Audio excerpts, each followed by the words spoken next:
Hello guys. பெண்ணோட திருமண வயசு 9, ஆணோட திருமண வயசு 15. இப்படி ஒரு சட்ட வரைவு பார்லிமெண்ட்ல தாக்கல் ஆயிருக்கு. இது நம்ம இந்தியாவில இல்ல, ஈராக்ல. சோ இத பத்தி டீட்டெயிலா பார்க்கலாம் வாங்க. அதுக்கு முன்னாடி இந்த மாதிரி இஷ்யூஸ் டிஸ்கஸ் பண்ண நம்ம சேனலை சப்ஸ்கிரைப் பண்ணாதவங்க சப்ஸ்கிரைப் பண்ணிடுங்க. இப்போ வாங்க வீடியோக்குள்ள போலாம்.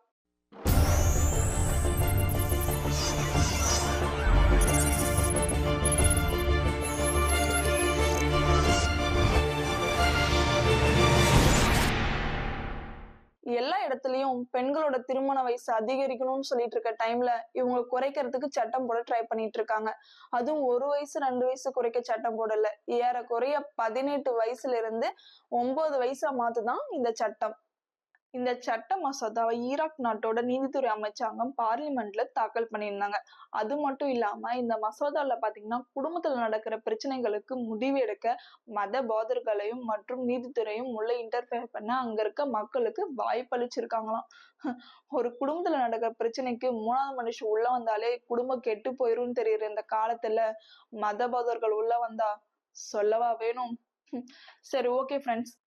இப்படிப்பட்ட சட்ட மசோதாவை எதிர்த்து நாடு முழுவதும் போராட்டம் பண்ணிட்டு இருக்காங்க. இது ஒரு புறம் இருந்தாலும் மறுபக்கம் பாத்தீங்கன்னா இந்த சட்டத்தை நியாயப்படுத்தி கவர்மெண்ட் சைட்ல இருந்து என்ன சொல்லியிருக்காங்கன்னா, இஸ்லாமிய சட்டத்தை தரவுபடுத்துறதுக்காகவும் இளம் பெண்களை தகாத உறவிலிருந்து பாதுகாக்கிறதுக்காக மட்டும்தான் இந்த மசோதாவை நாங்க கொண்டு வந்திருக்கோம் அப்படின்னு சொல்லியிருக்காங்க. இந்த மசோதா மூலயமா இவங்க குழந்தை திருமணம் அதிகரிக்கிறது மட்டும் இல்லாம பெண்களோட அடிப்படை உரிமைகளையும் பறிக்கப்பட்ட ஒரு முயற்சியை தான் பார்க்கப்படுது.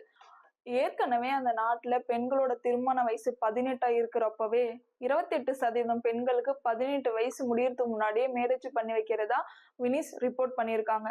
சோ அந்த 28% எப்படி கம்மி பண்ணணும்னு சொல்லி அரசாங்கம் சட்டம் கொண்டு வரணுமோ தவிர அந்த 28% எப்படி அதிகரிக்கணும்னு சொல்லி சட்டம் கொண்டு வரக்கூடாது. இது அந்த நாட்டை முழுக்க முழுக்க பின்னோக்கி கொண்டு போகுமே தவிர முன்னோக்கி கொண்டு போகாது. ஏற்கனவே எதிர்ப்பிலிருந்து வாபஸ் பெறப்படும் ஒரு மசோதா இப்ப பெரும்பான்மை ஆதரவு இருக்குன்னு மறுதாக்கல் செய்யப்படுது. அது எந்த மாதிரியான செயல்பாடுன்னு தெரியல. ஆனா இந்த மாதிரியான ஒரு மசோதா 9 வயசு குழந்தைகளுக்கு நடக்கும் பாலியல் ரீதியான இச்சைகளை சட்டப்பூர்வமாக்கி செயல்படுறதான்னு சொல்லி இதன் மூலம் தெரிகிறது. சரி, ஓகே ஃப்ரெண்ட்ஸ், நம்ம வீடியோட எண்டுக்கு வந்தாச்சு.